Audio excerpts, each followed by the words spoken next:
Olá, gentes, aqui é o K. E, bom, já que falamos sobre toda a primeira temporada de Creature Commandos, né? Eu gostaria agora de falar com vocês sobre os easter eggs, referências, sobre as participações que tivemos nesta primeira temporada desta série animada, certo? Que trouxe muita referência, trouxe uma construção de universo muito interessante, né? Ainda mais para quem conhece de DC Comics, né? Quem lê os quadrinhos, quem conhece até os filmes mesmo. Então assim, eu queria falar com vocês hoje sobre o que eu pesquei, né? Com certeza eu deixei passar alguma coisa, mas vamos lá. Eu acho que a primeira grande referência que temos na série é a Themyscira, certo? A Ilha Paraíso, né? Que é o lar da Mulher Maravilha. É de lá que ela veio, é de lá que ela foi moldada no barro, né? Claro que algumas versões ela é filha de Zeus, mas enfim, temos todo o início da série que trata dos filhos de Themyscira, né? Que a gente sabe que a Circe, que é uma feiticeira, ela monta esse grupo vamos dizer assim, esse grupo de desocupados, esse grupo de preconceituosos, esse grupo de machistas, né? E tenta tomar o poder lá em Procolição. E olha que interessante, a gente tem todo esse background falando sobre Themyscira, que o mundo tá em dúvida se existe ou não. Tem parte do mundo que acredita que existe, tem parte do mundo que não acredita. Então assim, para algumas pessoas Themyscira ainda é um conto de fadas, né? Mas é interessante como o Gunn, ele planta todo esse terreno para a Ilha Paraíso, porque a gente sabe que vai ter uma série focada nesse local, que é o Paradise Lost, né? Que é exatamente a história das Amazonas, né? O Gunn falou que vai ser uma coisa meio Game of Thrones, né? Então é uma série meio medieval e tal, que não tem previsão de lançamento ainda, mas ela é totalmente DCU dentro do universo, e daqui a alguns anos com certeza nós a veremos. Então é interessante como o Gunn, ele já planta esse terreno a partir daqui. A própria Circe, né, que ali nos 3 primeiros episódios é a vilã principal da temporada, ela é uma personagem muito interessante, porque ela tá totalmente ligada com esse histórico da Mulher Maravilha. Ela é dita que saiu de lá, ela saiu de Themyscira, e ela tem um nível de poder interessante, mesmo que não seja no nível dos quadrinhos. Então assim, com certeza o Gunn vai querer aproveitar mais ela no futuro. Não sei se num projeto dele, mas com certeza ela vai aparecer. Quem sabe até mesmo ela apareça no Paradise Lost, né? Seria muito interessante, pelo menos eu gostaria de ver.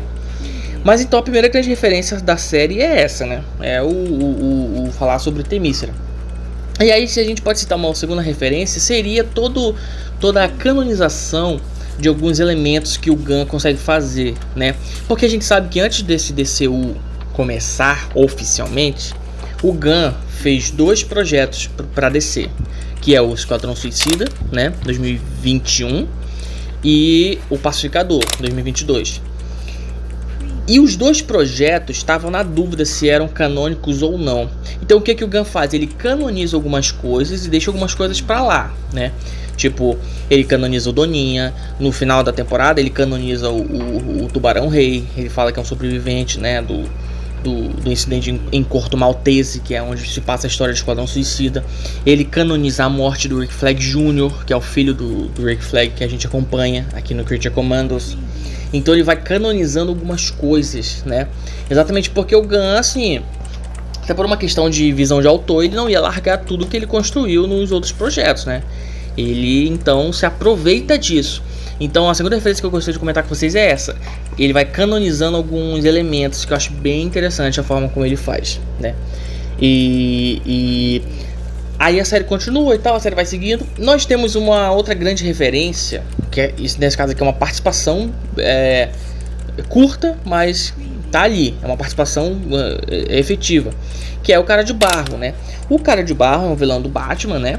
Que tem algumas versões nos quadrinhos. A versão mais famosa dele é o Basil Karlo, né? Que é um ator fracassado, que passou por experimentos químicos, né? E ele tem esse poder agora de se transformar em quem ele quiser e se transformar nesse monstro de lama, né? Ele inclusive é bem poderoso, mesmo que na série tenha que ter derrotado ele de uma forma muito fácil. Então assim, por que o Cara de Barro é interessante? Porque primeiro que é o vilão do Batman, e segundo que ele vai ter um filme próprio, né? Tanto que é uma coisa que tá gerando muito desconforto por parte de alguns fãs, muitas críticas, né? Por que o Cara de Barro vai ganhar um filme antes do Batman? Enfim, não é a discussão aqui, mas o ponto é que ele vai ter um filme em 2026, né? Em setembro de 2026, o filme do Cara de Barro supostamente sai, a não ser que seja adiado ou cancelado. Mas o roteiro tá pronto e vou começar a filmar agora em 25. E então é interessante essa participação do Cara de Barro. Aí, outra participação bem pequena que a gente tem, que é numa visão do futuro, é o Gorilla Grodd, né? E é um vilão do Flash, muito famoso, é um gorila telepata, né? Ele é muito poderoso, inclusive. E ele parece que no futuro iria se aliar com a princesa Ilana, né? Pra dominar o mundo e tal. Pra instaurar uma tirania, um governo tirânico. Então a participação é bem legal pra quem é fã, né? Ainda mais o fã que gosta de ficar pescando essas referências, esses cameos, né? E na própria visão que a Cersei mostra do futuro, no episódio 4, a gente tem um monte de participação, um monte. Temos a Trindade, Batman, Superman, Mulher Maravilha.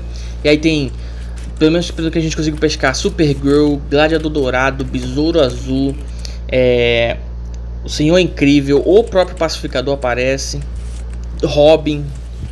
Então tem um monte de participação que a gente, estelar, um monte de participação que a gente consegue ver naquela cena. Que de novo, é o Gunn falando assim, que é um universo. Então, todos os projetos a partir daqui, começando pelo Creature, ele tem que ter esse senso de universo. Tipo, eu não tô sozinho. No meu universo existe Superman, no meu universo existe Batman, existe Mulher Maravilha, existe os coadjuvantes, os protagonistas. Por quê? Porque é um universo. Nos quadrinhos, o universo DC funciona dessa forma. Você lê os quadrinhos mensais, né, da linha cronológica principal, e todos eles estão no mesmo universo. Mas não é que as histórias se conversam, mas é que elas se referenciam. Por quê? Porque elas estão dentro de uma mesma caixa, vamos dizer assim. E o Creature Commandos, o próprio James Gunn entende muito isso. E com certeza é uma coisa que ele vai fazer mais no próprio Superman, né, que a gente vai ver esse ano. Que é um filme que tem que abrir essas pontas também, né? E a gente sabe que vai fazer isso. Então, esse episódio 4 serve para mostrar isso. Ele mostra essa pancada de herói, com um certo destaque pro Superman que está crucificado. Muito interessante como ele coloca a visão ali. E falando ainda sobre participações assim, temos o Batman, que aparece brevemente no episódio 6. Mas assim, é uma ceninha muito... Acho que não dá 2 segundos de cena. Que é só a silhueta dele, né, contra um relâmpago assim. E claro, é o Batman, não tem como não ser imponente, não tem como não gerar teorias, né? Mas é o suficiente pra gente ter um gostinho, porque a gente sabe que o filme do Batman no DCU pode demorar um pouquinho, né?